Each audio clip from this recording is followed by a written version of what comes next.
ஒரு அரசாங்க சித்த மருத்துவத்துறைன்னு ஒன்று இருக்குது. அவர் கிட்ட தான் வீரபாபு செயல்பட்டார். அதை வந்து எவ்வளோ பேர் பயனடைஞ்சு போனாங்க. எவிடன்ஸ் இருக்கா இல்லையா? இருக்குல்ல. ஒத்துக்கவே மாட்டீங்களடா, ஒத்துக்கவே மாட்டீங்க நீங்கள்.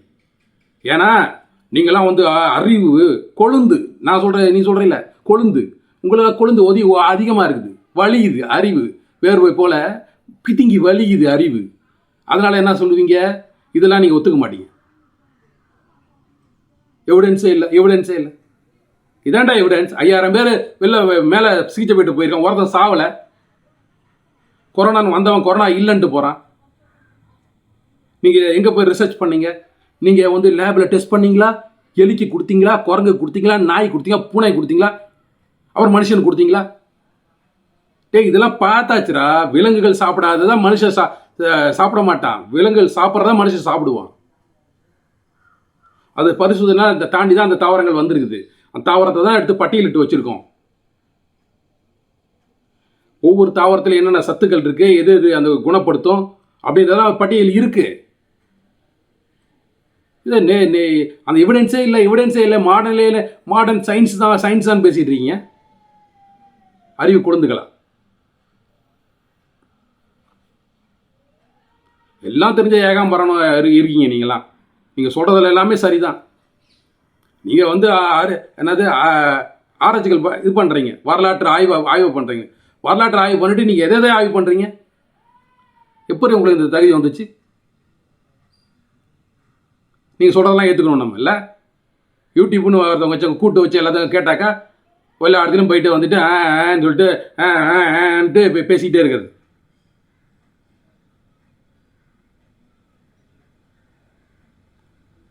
என்ன நினச்சிட்டு இருக்கீங்க நீங்கள்? கார்பரேட் கம்பெனிக்கு எதிர்த்து ஏகப்பட்ட ப்ராடக்டை பாபா ராவ் வந்து விற்பனை பண்ணான். அவ்வளோ வந்து லாபம் ஈட்டிருக்கான். அது விஷயம். அதை வச்சு மக்களுக்கு நான் சேவ் பண்ணானா, பிஜேபிக்கு வந்து பணத்தை கொடுத்தானா, அது நம்மளுக்கு தேவையில்லை. அதில் வந்துட்டு டாக்ஸ் ஃப்ரீ வாங்கினானா, அதில் வந்து யாருக்கு பணம் எவ்வளோ கொடுத்தா, அது நமக்கு தேவையில்லை.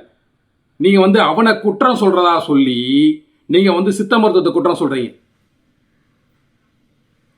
அவனை குற்றம் சொல்கிறதா சொல்லி நீங்கள் வந்து உங்கள் அம்மாவை குற்றம் சொல்கிறீங்க. எப்படி? அந்த பொம்பளைங்களே அப்படி தான்ப்பா, எல்லா பொம்பளைங்களும் அப்படி தான் அப்படின்னு பேசக்கூடாது. அந்தமாதிரி பேசாதீங்க, அந்தமாரி பேசாதீங்க. எல்லா பொம்பளைங்களும் அப்படி தான் பேசாதீங்க. நீங்கள் வந்து அவர் சரியில்லைன்னா அவர் சரியில்லைன்னு சொல்லுங்கள். அதில் வந்து இதுமாரி பிழை இருக்குன்னு சொல்லுங்கள். இது எல்லாமே இப்படி தாங்க அப்படின்னு பேசாதீங்க. எப்படி நீங்கள் இப்படி பேசலாம்?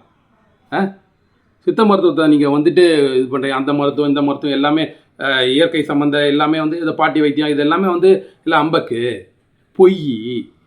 எப்படி அவங்க வாயில் வருது இந்த மாதிரி வார்த்தைகள்? இன்னொருத்தர் இருக்கான், மதம் கம்யூனிட்டி. அவன் என்ன சொல்கிறான் அப்படின்னு கேட்டிங்கன்னா, அவர் இப்படி பண்ணிட்டார், இப்படி இது இப்படி, ஆனால் நீங்களே இப்படி. இது ஒரு கருத்தாடா உனக்கு? யார் பக்கச்சமாக நிற்கிற நீ? ஒன்று சரின்னு பேசு, இல்லை தவறுன்னு பேசு. இது இப்படிங்க, இது இப்படிங்க. உனக்குன்னு ஒரு அறிவு இல்லை. நீ உன்னோட கருத்து நீ என்ன விளங்கிக்கிட்ட, நீ என்ன புரிஞ்சுக்கிட்ட, நீ அதை சொல்லு ஃபஸ்ட்டு. நீ யார் பக்கம் நிற்கிற? உன் கருத்தையும் ஏற்றுக்கிட்டு ஒருத்தன் கூட்டம் பார்த்துட்டு இருக்குது. அப்போ அவங்களோட மனசில் என்ன விதைக்கிற? அப்போ சுயப்பிரசவம் வீட்டில் வந்து டெலிவரி ஆகுதுன்றது நீ வந்து குற்றம் சொல்கிற, அதெல்லாம் தவறுன்னு சொல்கிற. இதை பற்றி பேசுவோம் விரிவா. ஆனால் வந்து இதெல்லாம் வந்து எப்படி புரிஞ்சிட்டு இருக்கீங்கன்னு பாரு. உங்கள் மண்டை எப்படி ஏற்றி வச்சுருக்காங்க பாரு அறிவா.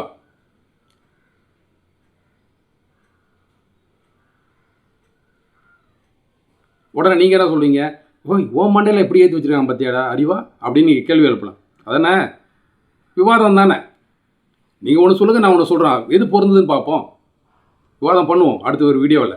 இப்போ என்ன இதில் என்னன்னு கேட்டிங்கன்னா, நீங்கள் வந்துட்டு பாபா ராம்தேவை நீங்கள் குற்றம் சொல்லுங்கள். சொல்கிறது புரியுதுங்களா? இந்த அதை விட்டுப்புட்டு நீங்கள் அவனை குற்றம் சொல்கிறதா சொல்லிவிட்டு நீங்கள் வந்து சித்த மருத்துவத்தை வந்து கேலி பேசாதீங்க. அவ்வளோ இருக்குது. பாபா ராம்தேவ் என்ன பண்ணாராம், இது வந்துட்டு மிஸ்லீடிங் அட்வர்டைஸ்மெண்ட். அவர் வந்து தவறாக ஒரு விளம்பரத்தை பயன்படுத்தி கொரோனாவுக்கு வந்து மருந்து கண்டுபிடிச்சிட்டோம், இந்த மருந்தை பயன்படுத்துங்க அப்படி சொல்லிட்டு கோடிக்கணக்கில் பணம் சம்பாதிச்சாரு அப்படின்றது குற்றச்சாட்டு.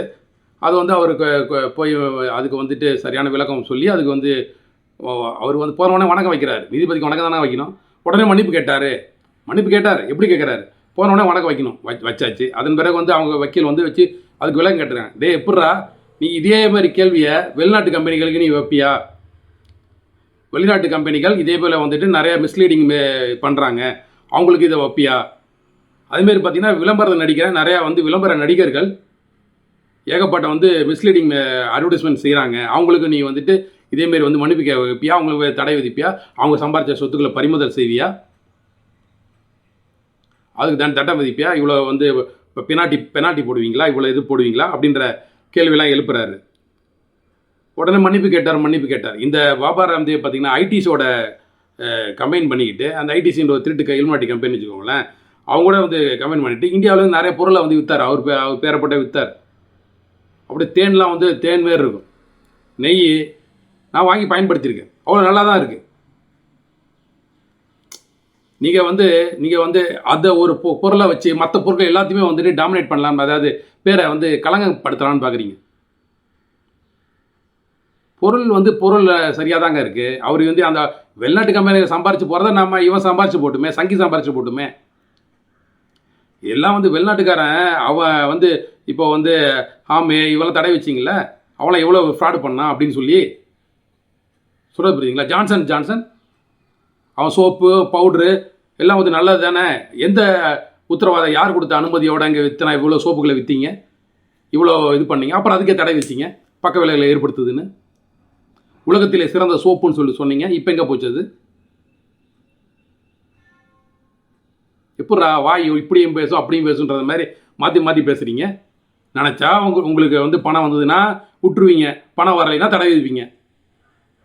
இந்த அரசியல்வாதிகள் இந்த அதுக்கு கீழே இயங்குகிற அந்த அரசியல் சட்ட கட்டமைப்பு எல்லாமே வந்து சதிங்க. மக்கள் தான் அது விழிப்புணர்வாக இருந்து இந்தமாரி இதுலேருந்து காத்துக்கணும். மேகி நூடுல்ஸில் என்ன சொன்னால், என்னது குளுக்கோமைட்டா ஏதோ ஒன்று அதெல்லாம் அதிகமாக இருக்குது, காரியம் லெட் அதிகமாக இருக்குது, இதெல்லாம் சாப்பிட்டிங்கன்னா உங்களுக்கு சுகர் வரும், இதயம் கொழுப்பு அதிகமாகி இதய அடைப்பு வரும் சொன்னால் திருப்பி அனுமதிச்சா? அது மேகி விற்குது இல்லை, வேறு பேரில் வந்து ஒரு மறு வச்சுட்டு வந்துட்டாங்க வேறு ஒருத்தன், அப்படி அந்தமாரி நடிப்பு தான் வந்துட்டு விற்குது இல்லை. அப்போது ஒரு பொருளை வந்து பதப்படுத்தினா நல்வழியில் பதப்படுத்தணும். நீங்கள் மாரி விஷத்தை போட்டு நுண்ணுகள் வராமல் தடுத்து வச்சு பல நாட்கள் வந்து பணத்தை நோக்கமாக கொண்டு நீங்கள் வந்து விற்கிறீங்க. அதனால் பக்க விளைவுகள் ஏற்படுதுன்னு தெரியுது. இருந்தாலும் வந்து கையில் காசை வாங்கிட்டு தானே வந்துட்டு நீங்கள் அங்கீகாரம் அனுமதி கொடுத்துருக்கீங்க. அந்த அரசியல்வாதிகளை பற்றி அவனு கேள்வி கேட்க மாட்டீங்க, அதை அனுமதி கொடுத்த அந்த நீதிபதிகளை கேள்வி கேட்க மாட்டீங்க, அந்த ட்ரக் கம்பெனிகள் கேள்வி கேட்க மாட்டீங்க. எஃப்எஸ்எஸ் என்னமோ சொல்லுவாங்களே, FSSAI food safety and standard authority of India, அது அவன் அனுமதி கொடுக்குறானா அதெல்லாம். ஸோ யாரா நீங்களா அப்படின்னா உள்ள எல்லாமே களவானிங்க, காசை வாங்கிட்டு வேலை இப்போ இடி எப்படி வேலை செய்யுது? இடி எப்படியே வந்துட்டு நான் வந்துட்டு அப்படியே வந்து ஊழல் பண்ணிட்டியா, இது பண்ணிட்டியா, வரி கட்டலையா, அது பண்ணிட்டியான்னு இடின்னு உடையிடுவான். அப்போ கடைசி என்ன பண்ணுவான்? அவன் வந்து கையில் வர முடியாது உட்காந்துருப்பான். இப்போ பாருங்களேன், தமிழ்நாட்டில் இன்னும் உடருவான். உடனே என்ன பண்ணுவான்? 2 ரைடை போட்டு அதை போட்டு இதை போடா ஒன்று கைதை பண்ணி சிறையில் போடு அப்படின்னு பயமுத்துவான். சரி நான் காசை கொடுத்துட்றேங்க ஐயா அப்படின்னு சொன்னால் போதும். ஒரு 500 கோடி ஒட்டு 1000 கோடி ஒட்டு அப்படின்னு இங்கே தேர்தல் பத்திரத்தில் போட்டு விட்டிங்கன்னா முடிஞ்சது கதைன்னு சொல்லிட்டு அங்கே போட்டு விட்டான்னு வச்சுக்குவோம். இவன் கை காலம் விட்டு போயிடுவான். இத்தனை இப்போ இவ்வளோ வந்து ரைடு விட்றீங்க, ஏதாச்சும் எடுத்து இவ்வளோ சொத்துக்களில் பதிமுறை பண்ணோம், இவ்வளோ வழக்குகள் இருக்குது, இவ்வளோ வழக்கு கேஸை போட்டோம், இத்தனை பேர் பிடிச்சோம், இத்தனை பேர் சிறையில் போட்டோம், ஒன்று கிடையாது. இந்தியாவில் இதுமாதிரி நடந்த ஒரு வரலாறு கிடையாது. ஆனாலும் இது ஜனநாயகம், அதாவது மக்களாட்சி. மக்களுக்காகவே ஒரு அரசை உருவாக்கி வச்சுருக்காங்கன்னு சொல்கிற ஒரு டுபாகூர் கதை. இது சுதந்திர தேசம். இதுவரை எவனாச்சும் ஒருத்தனை பிடிச்சி சிறையில் போட்டிருக்கீங்களா? எப்படா இப்பெல்லாம் ஏமாற்றிட்டு இருக்கீங்க? இது நம்பிக்கிட்டு மக்கள் வந்து இப்போ எல்லாத்தையும் வந்து புலம்பி பேசிகிட்டு இருக்காங்க. அதாவது விளம்பரப்படுத்துகிறவங்களை எல்லாத்தையும் வந்து பார்த்திங்கன்னா விளம்பரத்தை நடிக்கிறாங்க பாருங்கள். அவங்க வந்து இந்தமாதிரி ஒரு தவறான ஒரு விளம்பரத்தை நடிக்கிறாங்க அப்படின்னா அவங்களுக்கு ஒரு எச்சரிக்கை உணர்வு கொடுக்கணும். அவங்க மூஞ்ச பார்த்தானே நம்ம வந்து வாங்குகிறோம். தம்புதா பச்சான் எல்லாத்துக்கும் வந்துடுவான். இந்த மருந்து சரியாக இருக்குது, அந்த ஊசி நல்லா இருக்குது, அப்படி இது நல்லா இருக்குது அப்படின்னு சொல்லிட்டு. கோவிட் சமயத்தில் இந்த புட்டி என்னது ரஷ்யாவோட புட்னிக்கு இது ஒரு ஊசி, அப்புறம் கோவிஷீல்டு, கோவேக்சின், இந்த மருந்துகள்லாம் அடிப்படை பரிசோதனை தாண்டவே இல்லைன்றான். அடிப்படையாக என்ன செய்வானா, அது வேலையாக செய்யாதுன்னு வச்சுக்கோங்களேன். ஃபஸ்ட்டு வந்து லேபில் டெஸ்ட் பண்ணுவானா, அப்புறம் வந்துட்டு எலி கொடுப்பானா, பூனைக்கு குரங்குக்கு எல்லாம் கொடுத்து பார்த்துட்டு, சிம்பன்சி எல்லாம் கொடுத்து பார்த்துட்டு தாண்டிட்டு அடுத்து மனிதனுக்கு சோதிக்கணுமா வேலண்டியர் வச்சு. சொல்ல புரியுதுங்களா? காசு கொடுத்தா வேணாம் வரப்போகிறான் சொத்து கொல்லிலாம் வந்து சாவான்னு வச்சுக்கோங்களேன், வரப்போகிறான். ஆனால் அந்த மனிதனுக்கு பதிலாக நம்ம இந்தியா கொடுத்து சோதிச்சிட்டானு வேறு ஒன்றும் இல்லை. இந்தியாவில் வந்துட்டு 140 150 கோடி மக்கள் இருக்காங்கல்ல. அப்போ அந்த முட்டாள் மக்கள் படிக்காமலே வச்சு முட்டாளாக வச்சுருக்காங்கல்ல. எதுக்கு வச்சுருக்காங்க? இதை சொன்னாலும் கேட்பான். ஊசி போடு, 1க்கு 4 குத்து, இங்கே குத்து, அடுத்த ஷீல்டு எப்போ ஒன்றும் 10 நாள் ஆச்சா 20 நாள் ஆச்சா, சரியாக குத்து, நான் இன்னும் நல்லா குத்து. ஏண்டா டேய், உடலே வந்து ஒரு எதிர்ப்பு சக்தி இருக்குது, அதுவே வந்து தனக்கு வேணுன்ற தானே எல்லாமே எதிர்த்து நின்றுக்கும். எந்த ஒரு உயிரினமாச்சும் ஹாஸ்பிட்டலில் போய் படுத்துக்கிட்டு வைத்தியம் பார்க்குதா? ஆனால் இந்த மனிதனும் ஒரு உயிரினம் தானே. அவனுக்கு மட்டும் வந்து அறிவு முத்தி போச்சுன்றதுனால அவன் பாருங்கள், மருத்துவமனைன்னு ஒன்று கட்டி வச்சுப்பான், மருந்துக்குன்னு சொல்லிட்டு ஒருத்தன் அவனை கண்டுபிடிச்சி கொடுப்பான், அதை போட்டுப்பான்.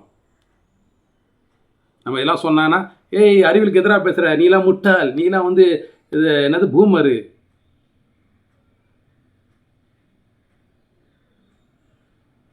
நீங்கள் தான்டா அறிவாளிங்க, நான் ஒத்துக்கிறேன். நீங்கள் உண்மையிலுமே மிகப்பெரிய அறிவாளிகள், நீங்கள் அறிவில் சிறந்தவர்கள், உங்களை தாண்டி இந்த உலகில் யாரும் இல்லை, நீங்கள் சொல்வது தான் உண்மை, நீங்கள் சொல்வதுதான் சரி, அது உங்களோட இருக்கட்டும், எங்கள்கிட்ட வராதிங்க, புரிஞ்சுக்கோங்க. புரியுதுங்களா? அந்த எந்த ஒரு மருந்துமே அது தாண்டவே இல்லை. அந்த ஊசியில் எடுத்து போட்டு கொன்னீங்களே மக்களை, இவ்வளோ பக்க விளைவுகளால் இவ்வளோ பேர் ஏன் சாவரான்னு தெரியாமல் செத்தானே. நடிகர் விவேக் வந்துட்டு எப்படி ஊசி போட்டு, டாக்டர் நீங்கள் சொன்னீங்களா அதை குத்திரம் பார்த்தீங்களா அப்படி சொல்லிட்டு பேட்டி அழிச்சிட்டு அடுத்த நாள் போய் போகிறாரு, மண்டையை போட்டார். என்னடா காரணம்? இதய அடைப்பு. எப்படி வந்துச்சு? அவர் ஏற்கனவே வந்து ஹார்ட் ப்ராப்ளம் இருந்துச்சு. ஹார்ட் ப்ராப்ளம் இருக்கவனுக்கு போடலாமா கூடாதா? உன் மருந்து அதில் அவனுக்கு வேலை செய்யாதா? யாருக்கு இந்த மருந்து எப்படி வேலை செய்யும்? இதெல்லாம் பார்க்கணும்ல. நீ பார்த்தியா? ஆனால் நீ சொன்னால் நாங்கள் குத்திக்கணும். குத்துக்கலைன்னா உள்ள காலேஜுக்குள்ளே வராத, பஸ்ஸில் ஏறாத, ஹாஸ்பிட்டலில் வராத, சினிமாவுக்கு வராத, அங்கே வராத, இங்கே வராத, 6 கிலோமீட்டர் தள்ளி நில்லு, 6 அடி தள்ளி நில்லு.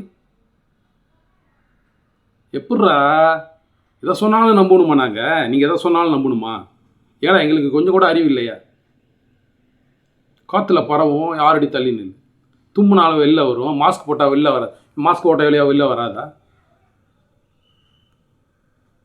நுண்ணுயிர்கள் இருக்கா இல்லையா? இருக்குது. ஒரு நுண்ணுயிரை இன்னொரு நுண்ணுயிரை படுத்தும். தெரியுது. நாங்கள் தான் பார்க்குறோமே, தயிரை பார்க்குறோம், பால் புளிக்கிறத பார்க்குறோம், மாவு இட்லி தோசை மாவு புளிக்கிறத பார்க்குறோம். அப்போ நுண்ணுயிர்கள் வேலை செய்கிறாங்க, இருக்காங்க, நம்ம கூட தான் வாழ்கிறாங்க, நம்ம உடலில் இருக்கிறாங்க, வாழ்கிறாங்க. நம்ம வாய், மூக்கு, காற்று, உடலின் அனைத்து பகுதியிலும் நுண்ணுயிர்கள் வேலை செய்கிறாங்க. அவங்களால தான் நம்ம உடலை இயங்குது. இதெல்லாம் புரிஞ்சு வச்சுருக்கோம் நாங்கள். இதெல்லாம் அவங்க வந்து ஒருத்தவங்க வந்து போட்டிகள் இருந்தாலும் வந்து சமமாக சரி பண்ணி எதிர்த்து வாழ்ந்துப்பாங்க. அதுக்கு காரணமான சத்துக்கள் அவங்கள்ட்ட இருக்கும்போது அதை வச்சு அவங்க வந்து ப்ரொடெக்ட் பண்ணிப்பாங்க. அப்போது உடலை வலிமைப்படுத்தணும், அதுக்கு தேவையான சத்தான உணவுகள் நம்ம சாப்பிட்டு உடல் திடகாத்திரமாக இருக்கும்போது எந்த ஒரு நோயும் நம்மளை ஒன்றும் பண்ணாதுன்றத புரிதலோடு நாங்கள் இருக்கோம். நீங்கள் வந்துட்டு modern science, modern evidence based medicine இதான் சிறந்தது பேசாதீங்கடா டேய், பேசவே பேசாதீங்க. அது வந்து எவிடன்ஸே இல்லை. எந்த ஒரு நோய்க்கும் வந்து உங்களுக்கு தீர்வே இல்லை. சர்க்கரைக்கு உங்களோட தீர்வு இருக்கா? வாழ்க்கை ஃபுல்லாக மாத்திரை சாப்பிட சொல்லுவீங்க. கேன்சருக்கு தீர்வு இருக்கா? வாழ்க்கை ஃபுல்லாக மாத்திரை சாப்பிட சொல்லுவீங்க. சாப்பிட வச்சு அந்த மாத்திரை மூலியமாகவே வந்து உடல் உறுப்புகளும் டேமேஜ் பண்ணி கடைசியாக மனுஷனை சாவடிப்பீங்க. விஜயகாந்துக்கு கட்ட வரலையா வெட்டினீங்க? அவர்கிட்ட மருந்து, அவங்க மருத்துவ முறை தான் கடைப்பிடிச்சாரு. சுகர் அதிகமாக போச்சுன்னு வெட்டினீங்களா? கை காலெலாம் வெட்டினீங்களா? அந்த விரலாம் அறுத்தீங்களா விஜயகாந்த்? மார்பக புற்றுநோயா? மார்பகத்தை அறுத்துரு. கர்ப்பப்பை புற்றுநோய், கர்ப்பப்பையை அறுத்துரு. டான்சில் தொண்டையில் வந்துருச்சா? டான்சில் சிறுநாக்கு அறுத்துரு. இதாண்டா உங்கள் மருத்துவ முறை. சரி வந்துருச்சா, புற்றுநோய் ஒன்று வந்திருக்கா, கட்டி வந்துருக்குதா, அந்த கட்டி குணப்படுத்தும் முறை என்ன இருக்கா உங்கள்கிட்ட? நீங்கள் தான் எவிடன்ஸ் பேசிட்டு மெடிசன். இப்போது இந்த கண் கண்ணாடி போட்டிருக்கேன், இதை எடுத்தாக்க எனக்கு வந்து லைட்டாக வந்துட்டு எழுத்துக்கள் ரெண்டாக தெரியுது. இதை போட்டால் வந்து ஜூம் பண்ணிக்கலாம், இது ஜஸ்ட் ஜூமிங் லென்ஸு. இதுதான் உங்கள் மெடிசன். இப்போ எனக்கு வந்து ஒரு ஒரு சிறு வந்து உடல் நலக்குறைவு ஏற்பட்டுச்சு. அப்போ என்ன பண்ணிட்டேன்னா, சரியான உணவை எடுத்துக்கல. உணவு எடுத்துக்கலன்னா சரியான விட்டமின் கிடைக்காதனால என்ன, சத்துக்கள் கிடைக்காதனால என்னாச்சு, உடல் உறுப்புகள் பலவீனமாயிடுச்சு. திருப்பி நல்லா சாப்பிட்டு நம்ம உடம்பை ஏற்றிட்டு இருக்கோம். அப்போ ஒரு நாளைக்கு வந்து இது கண்ணாடி தூக்கி போட்டுரும். இப்போ இதுக்கு பழகிடுச்சுன்னா இதே வந்து அதை எதிர்பார்க்கும். கண்ணாடி கண் வந்து அதுக்கு பழகிக்கும். அப்போ இது ரீடிங் கிளாஸ் தான். அது இப்போ கண்ணாடி போட்டே தெரியல, நம்ம எழுத்து இப்படி தெரியுதா, அப்போ இது போட்டால் கொஞ்சம் ஜூம் பண்ணி காமிக்குது, பெருசு பண்ணி காமிக்குது. அதனால் வந்து ஓகே போட்டிருக்கோம். இதான் உங்கள் மெடிசன். நாங்கள் என்ன சொல்கிறோம், இது எழுத்து ரெண்டாக தெரியுது இல்லை, மங்கி போயிடுச்சு இல்லை, இதுக்கு தேவையான சத்து எது பற்றாக்குறையோ அதை கொடுத்து அதை சரி பண்ணுறதுக்கு உங்கள்கிட்ட டெக்னாலஜி இருக்கா, அதை சரி செய்யுங்கன்றோம். அதை பண்ணுறதில்ல நீங்கள். ஆனால் இந்தமாரி வெட்டி வேலைகள்லாம் செய்வீங்க. இப்போது இதயத்தில் வால் உள்ள அடைப்புன்னு சொல்கிறீங்க, கொழுப்பு போய் அடைச்சிக்கிச்சிங்க, அதனால் ரத்தம் அங்கிட்டு போகலன்னு. கொழுப்பு அடைச்சதில் கொழுப்பு அடைக்காமல் மீண்டும் அடைக்காமல் இருக்க என்ன வேலையோ அதை செய்ய மாட்டீங்க. அதுக்கு பைபாஸ் போடுவீங்க. பைபாஸ் ரோடு எப்படி ஒரு ஊரை சுற்றி அப்படி போகுது பார்த்தீங்களா, அதில் வந்து மேலேருந்து அந்த அந்த அதை விட்டு நேராக தூக்கி கொண்டு போய் ரத்தத்தை இப்படி கொடுப்பீங்க. கொஞ்ச நாள் ஓடும். அந்த ஓட்டையிலே வந்துட்டு கொழுப்பு படியும். கொழுப்பு ஏன் படிக்கிறது, உணவு முறையில் என்ன மாற்றம் செய்யணும், அந்த டெக்னாலஜியை கண்டுபிடிச்சி அந்த ரிசர்ச் செஞ்சு நீங்கள் எதனா என்ன சாதிச்சிங்க இது வரைக்கும். உங்களுக்கு வந்து பணம் சம்பாதிக்கணும், மாத்திரைகள் பிபிக்கு வந்து பிளட் ப்ரெஷருக்கு வந்து மாத்திரைகள் விற்றுக்கிட்டே இருக்கணும். அது மூலயமா வந்து ஒவ்வொரு உடல் உறுப்புகளும் பழுதடையணும். அது மூலிமா கோடி கோடியாக பணம் சம்பாதிக்கணும். நோயை கொடுக்கறது நீங்கள், அதுக்கு மருந்து கொடுக்கறது நீங்கள். இந்த கதை எங்களுக்கு தெரியும். இல்லை அந்த கார்பரேட் கம்பெனிகள் தான் நஞ்சான உணவை கொடுத்துட்டு திருப்பி நஞ்சான மருந்து கொடுப்பீங்க. நஞ்சில்லா உணவு அதான் எங்கள் கனவு. நம்மளால் சொன்னதுபடி நாங்கள் வந்து வாழ்ந்துட்டுருக்கோம். எங்களுக்குன்னு ஒரு வாழ்க்கை முறை இருக்குங்க. நாங்கள் அப்படியே வாழ்ந்துக்கிறோம். நாங்கள் சாதாரண பறவைகள் போல், சாதாரண அணில், அதுமாரி சிறு சிறு எறும்புகள் போல் தான் உண்டு தான் வேலை உண்டுன்னு உடைய என்ன முறையோ அப்படி வாழ்ந்துட்டுருக்கோம். பழங்காலத்து முறை அந்தமாரி வாழ்ந்துட்டுருக்கோம் நாங்கள். எங்களுக்கு வந்துட்டு நீங்கள் எப்படிங்க, நீங்கள் வந்துட்டு இந்த இந்த என்ன சொல்கிறது, இந்த நாய் இருக்குன்னு வச்சுக்கோங்களேன், ரோட்டில் நாய் பேசலாம் அந்த நாயை பற்றி. அப்புறம் அதில் வந்து குட்டி போடுது, மாடு இருக்குது, மாடு குட்டி போடுது அப்படின்னா, மாடை நீங்களாம் இங்கெல்லாம் வந்து குட்டி போடுறது தவறு. நீங்கள் ஹாஸ்பிட்டல் வந்துடுங்க, நீங்கள் அங்கே வந்து நம்ம வந்து அறுவை சிகிச்சை பண்ணி டெலிவரி பார்த்துக்கலாம் அப்படின்னு சொல்கிறது இருக்குது பார்த்தீங்களா. அதான் முட்டாள்தனம். Modern evidence science. நீங்களை பழையபடியே விட்டுருங்கய்யா. நீங்கள் அதை வந்து எங்கள் உயிர் மேலே அக்கறை மாரி, எங்களை வந்து காப்பாற்ற வந்த இது கடவுள் மாரி நீங்கள் ரொம்ப நல்லவர்கள் போல் எங்களுக்கு வந்து ஒன்றுமே நீங்கள் செய்ய வேண்டாம். எங்களை நிம்மதியாக விட்டாலே நாங்கள் நல்லாயிருப்போம். நன்றி நண்பர்களே. விரைவாக அடுத்த காணொளியில் சந்திக்கலாம்.